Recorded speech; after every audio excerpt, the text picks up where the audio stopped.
Hey people, Kate Slinky, how are we doing? So in this video today we're going to be looking at this guy, Asmodai, and there is a lot of people in the community that really don't like this guy for some reason. I think he has got some great potential and some future potential. I think there's definitely a lot worse out there. He's now in requisition pools as well, which does help, and I think we'll see him a lot more in different modes. Now people can get him because he was only just available in the battle pass some months ago.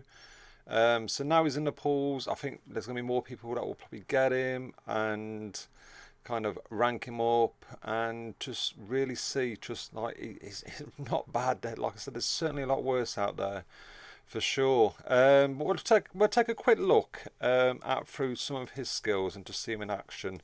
Now, the one thing that is bad for this guy is his traits. He's just got terrifying, so he must be terrifying on the battlefield. And that's all. I really think when they do buff him a long way in the future, that they give him some more traits. I think what's missing with the Dark Angels is some kind of faction trait, like other factions have. I mean, they could have given something like doctrines or something like that, or like from the tabletop world. So yeah, I just think they're missing that kind of faction trait that will kind of make them gel a bit better. But at the moment, that's all he's got. He's terrifying, so takes minus 30% damage from melee attacks. Now his skills, so the Exemplar of Hate, so he basically selects an enemy on a battlefield, and for like 2 rounds, basically the round is in now, and the next one, all friendly units deal extra damage against that enemy, but only with melee and Overwatch attacks. If the enemy is Chaos, which this guy is a specialist of, they get suppressed, and Asmodai and other friendly Dark Angels can immediately perform a normal attack against this target, dealing 95% at level 30 of its own damage to a maximum of so much damage per hit. So it's definitely a great kind of support. It's great against Chaos, is definitely the MVP of it, and also great if you've got other Dark Angels around. Now the Feared Interrogator, so deals again extra damage against enemies that are suppressed. Again, if it's Chaos, it's going to really help. Stunned or adjacent to another Dark Angel, scores +2 hits if the enemy is also Chaos.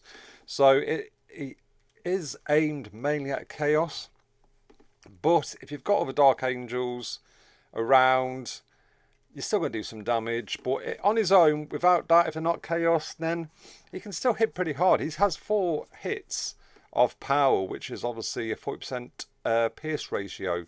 And his damage ain't too bad. This is at level 30. If we look at him, if you want to max him out completely, it does hit pretty well.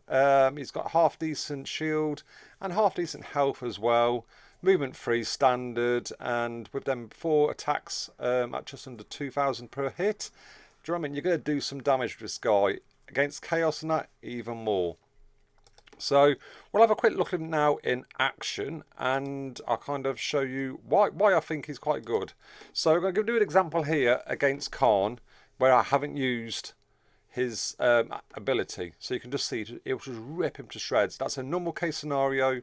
Just him and Barquill, Sarquill, I was going to say, sorry, not Barquill, just doing a little bit of a round. Now, if we see him use his skill like I did there, it suppresses Khan. So he can't move at all. Well, he can move, but it's -1 movement. As you can see the difference there. With that -1 movement, it just helps you to kind of slow the Chaos down. Especially like someone like Conan Betrayer, do you know what I mean? You don't want him in your face. So giving that -1 movement is really going to stop him getting there and just causing havoc. And you can just see from here, you've got more chance then of just killing him. And then it's 2 against 1 now in this scenario. So you are going to survive this round just by killing these guys. And again, he does hit pretty hard back. You'll see there, Sarkle's going to hit back, going to hit there, do some nice damage. So all in all, if you can get that skill off at a Chaos member coming towards it, you're going to slow him down. At the moment, someone like Khan is fairly new. it's going to help. Now, if we do it in this scenario, we're going to have a bit of a buff here from Ifana and Eldron, and we're just going to see what it's like against Khan again. But this time we're going to use the skill right next to him. So if we use the skill right next to him, as we'll see, it's going to come in there. And we're going to use the skill standing right next to him. And then we get the attack bang, and it just kills him outright. So you can see there, it's really handy again there. If you just want to quickly get in the face, use that skill against Chaos, obviously. Other characters, it won't be as effective. But straight away, you're taking him out of the equation. And this is going to help you again progress in that arena or tournament arena if you're playing him in that mode. This time we are going to put Barquell in, and what we're going to do this time is just show you against Abaddon that if you use the skill, how another Dark Angel can just do their attack. So attack against Barquell there. Asmodai is going to come in and use his skill against Abaddon and say, yeah, you're having it, mate. Barquell comes in and just practically nearly kills him. One more hit left, bang, he's dead. So you can see again how, as a faction, they work so well together. In this next clip, we're going to be looking at him against the Avatar, which I think out of all the guild bosses, he kind of sits well in. And that's purely because you haven't got the buffers, the support like you have without having Eldron or Efana. So having that kind of 2 rounds of extra support does really help. You can see I've kind of put the ability on him. Ragnar's going to come in, and it's just going to give that extra boost of damage for 2 rounds. Khan again coming in, doing the damage. So we're just under like 250k there. Just with some big hitters, just giving that extra damage. Yeah, the double howl does help, obviously, with Ragnar. But without that kind of extra support, it's just going to help, basically. Just give that extra support.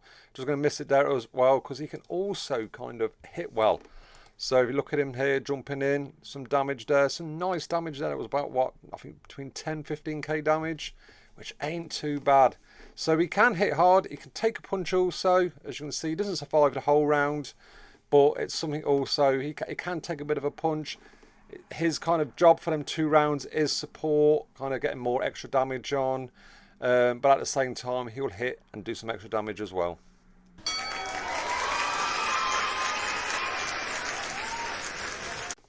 Now, it wouldn't be fair to not give him a chance at 1 turn, 1 punch. So I put him through the rings against Typhus.